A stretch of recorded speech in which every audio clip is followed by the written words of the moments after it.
What is going on, guys? DBG here, and today we are going to be talking about NBA 2K22 MyTEAM. And lads, this is a mistake that I see so many people making in MyTEAM.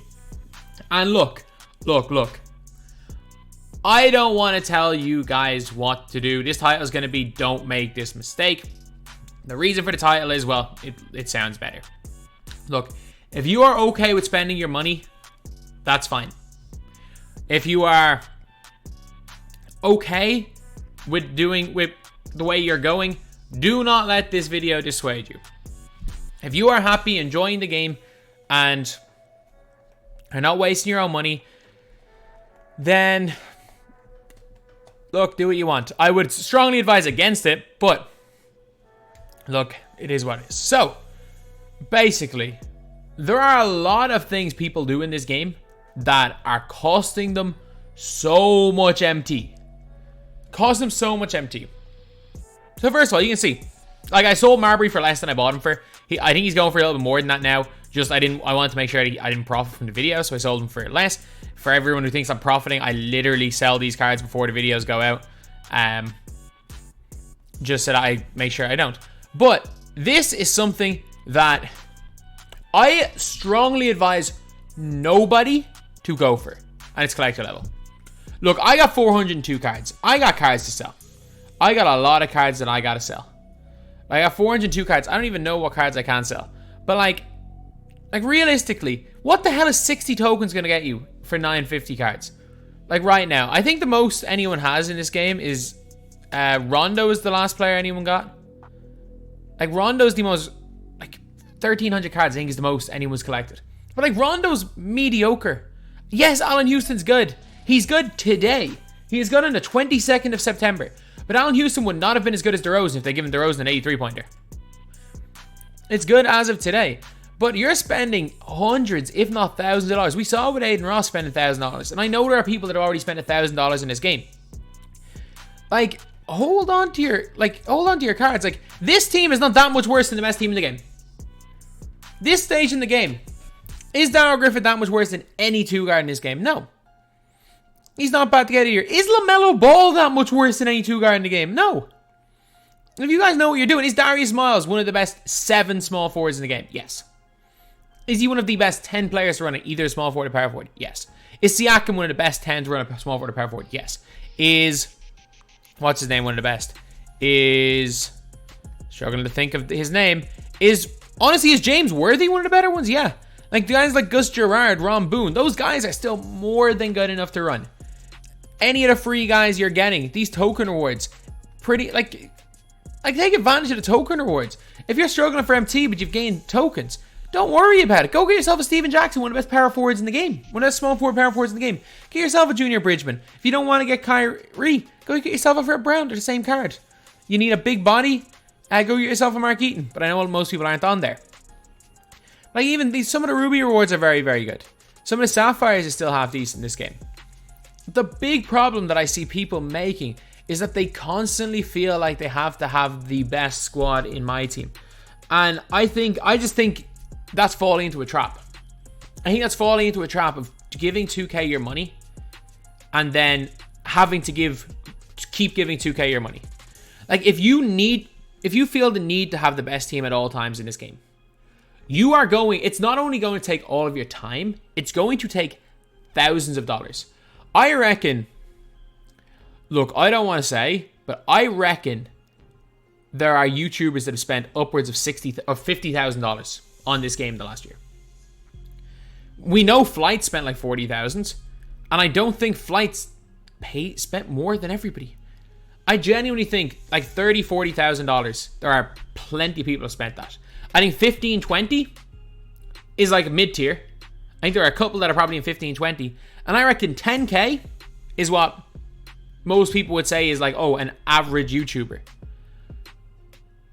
And those guys struggle to keep the best team at all times. Those guys struggle to get the best team every time. And they're spending tens of thousands on this game. Don't fall into the trap. Be cool with waiting. Like, be cool with waiting. And I get it. If it's part of your enjoyment, if it's the way you want to spend your money, who am I to tell you not to? Like, I can just give it, I'm not even going to give advice. Who am I to tell you not to? But there are, for every 3-4 people that are going to get angry being like, you can't tell me what to do, there's going to be 3-4 people that are going to think, okay, that are thinking to themselves, I'm currently in a trap where I'm just spending all my money on this game. There's a FOMO every time I miss out on a card. I need to do everything I can to keep getting the best team. They're almost addicted to it. So if you're going to comment, don't tell me what to do, then you should have clicked off the video at the very start. But if you're falling into this trap, mentality just needs to change. Like, this card, it's a card collecting mode. I get it. Collect the cards you want. But, like, let's be real. Collector level means nothing. Like, a lot of people are like, oh yeah, I've got pride for collecting all these cards. Dude, 2K turn off the servers in 18 months after games, or not 18 months. 2K turn off the servers 2 years after the game's release. 2K20 servers are going down in 3 months. So if you spend all your time getting Anthony Davis, the servers are gone in 3 months. The realistic thing is that realistically, you're probably only going to get Dirk Nowitzki. Even if you spend tens of thousands on the game, you are probably going to get Dirk Nowitzki in June, July, and then you've got a month of using Dirk and probably a day. Like, Tatum was a top 5 card in the game for a week. For a week, he was a top 5 card in the game. Because 2K constantly have to out class cards, and that's the way 2K do it. So for those of you guys that are thinking, okay, what is the mistake? The mistake is constantly keeping up to date. So you see right here, the only one card that I will say might have longevity is the Kembe. Is if 2K don't release any other big guys, the Kembe might have longevity for 2 months. The problem is we've already seen it with point guards. Heck, how many people bought this Diamond Derrick Rose for 150, 160k? Just for 2K to release Diamond Derrick Rose again in the form of Stephon Marbury. Is this hollow, Stephon Marbury? You can't even see the holographic part of this. Oh, you kind of can there. But, how many people are going to spend a bunch of MT getting their Steve Nash just for 2K to inevitably, within the next 3 weeks, release a dunking Steve Nash type point guard? Because it's going to happen. It is going to happen. There is going to be... I was one of these people that fell into that trap. I bought Steve Nash in 2K20. Steve Nash in 2K20 was equally as good as this Steve Nash is right now. That card got outclassed straight away by Sleepy Floyd. And 2K constantly are in a cycle of making better cards week on week on week. So if you feel the need and to keep up with those better cards, week on week on week, you're going to need to go and hit this button right here to keep up. Or do something that breaks terms of service and risk getting banned. Simple as that. If you get into the cycle of constantly buying packs, you're going to have to constantly do that to keep up with your, quote, best team. Because unlike a game like, again, the only other game I play is FIFA, where Varane and Mendy were the two best cards in the game, two best defenders in the game till like February. A 2K team might go from brilliant to outclassed in 3 weeks.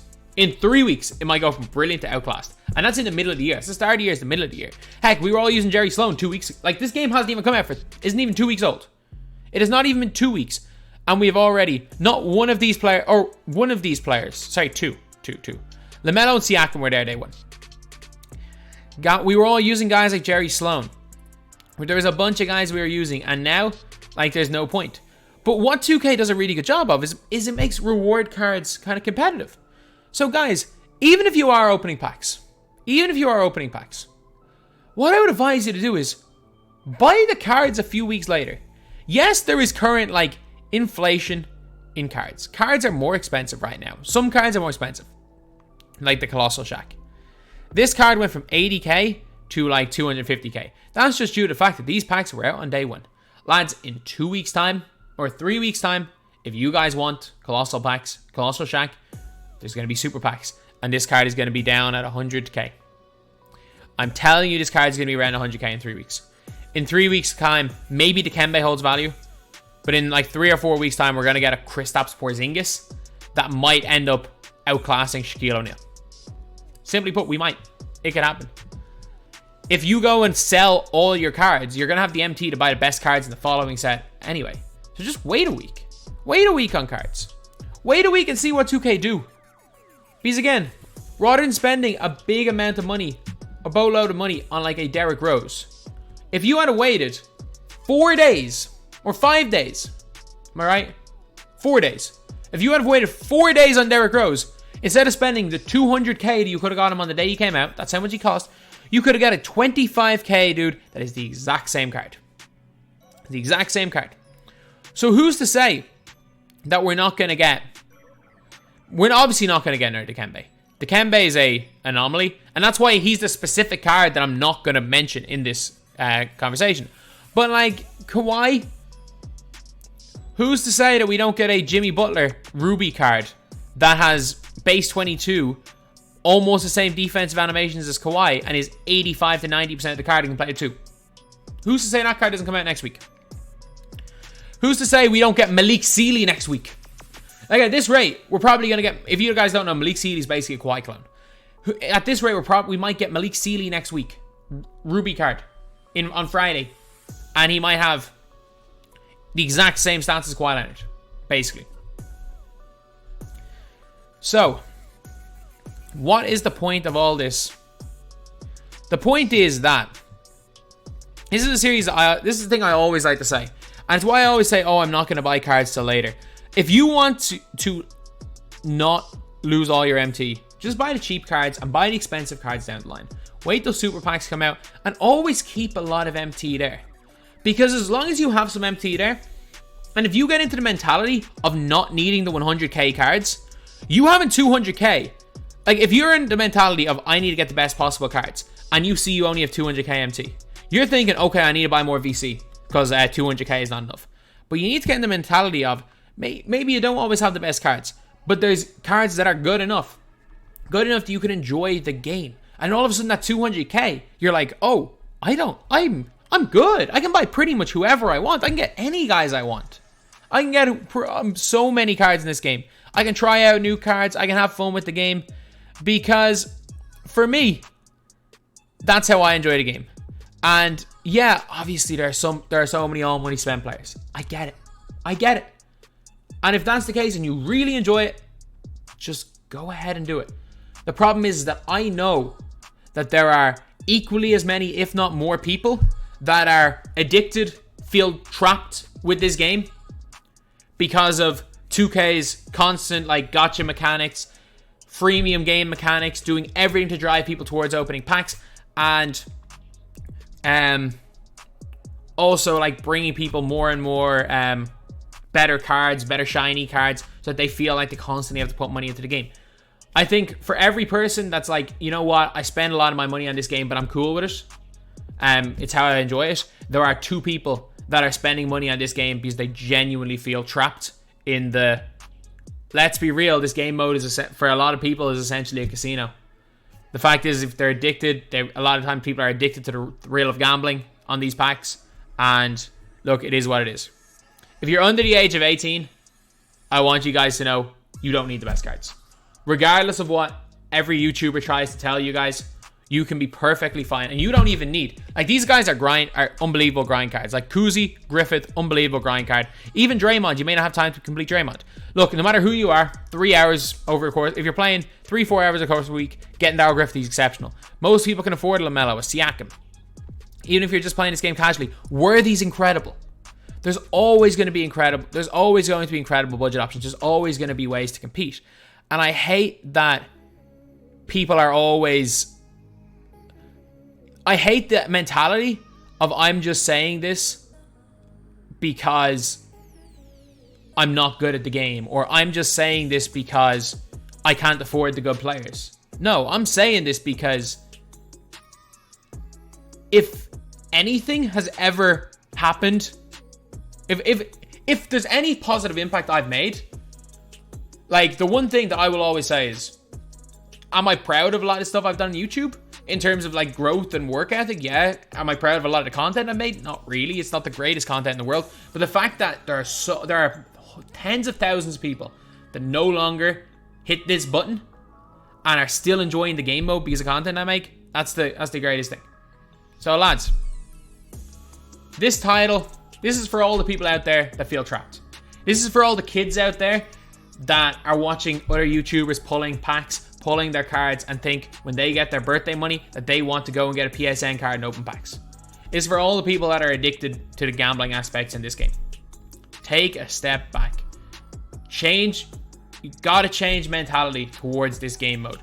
You gotta change mentality towards this. Otherwise, this can be a very, very dangerous hobby to have. This can be a super dangerous hobby to have. So this is a little bit more of a real video. I don't think I planned on... I don't think I necessarily planned on making it this much, like... making it kind of this deep, but... at the end of the day, when I was talking about things like, oh, a mistake is like... the mistake basically drives you towards opening packs, it kind of went down that route. So lads, as I will always say, I love this game. I love playing 2K. I love making content in this game. But this can be a very dangerous habit. And if you feel yourself going down that route, please just try to take a step back and just change your mentality towards the game. Because a change of mentality towards the game can have such a big impact on, well, just the financial part of it. Because again, like, I've obviously played a lot of this game. Even if I didn't play this game, I'd still have a team that I'm happy with. If you guys watch back in my 2K17 videos, I used to run this dude's Emerald card in like November. I used to make 15, 20k squad builders at the start of the year because I didn't have time to play the game. I didn't have money. So they were the type of content I made. That's how I found enjoyment in the game. And I loved this game as a college student who couldn't spend money on the game and didn't have any YouTube money and didn't have the time to play the game. And I know that so many more people, I get constant DMs being like, how do I get really good and become competitive at this game? How do I make the best team possible without spending any money? I'm like, look, that's not possible. But the one thing, the one mistake you cannot make is having that attitude that you need to have the best team ever. Because someone's always going to have a better team. And if someone doesn't have a better team, you've spent tens of thousands of dollars in this game or thousands of hours. It's just the truth. It's just the truth. If you're trying to make a team trying to go 250k, unless you are scrimming every single day, unless you are playing players lounge terms and consistently doing well, unless you are labbing with the best players in the world, unfortunately, you're not winning 250k. It is what it is. Sorry to crush your dreams, but these guys are playing this game 6 hours a day trying to get better. If you're not doing that, you're not winning. But anyway, yeah, that's pretty much it, lads. The biggest mistake you can make is falling into the trap that 2K wants you to fall into. The trap of constantly having FOMO, the trap of constantly feeling like you need the best players to compete, the trap of constantly falling in to it rather than just trying to find cards you enjoy, getting frustrated and hitting this button right here. Once you hit that button, you've lost. There's no winning or losing with packs. There's no juice packs. Once you hit this button, you've lost. Especially because 2K have risen the prices of packs this year, as well as lowered the odds. So anyway, that's the video. Thank you guys for watching. Please like, comment, and subscribe.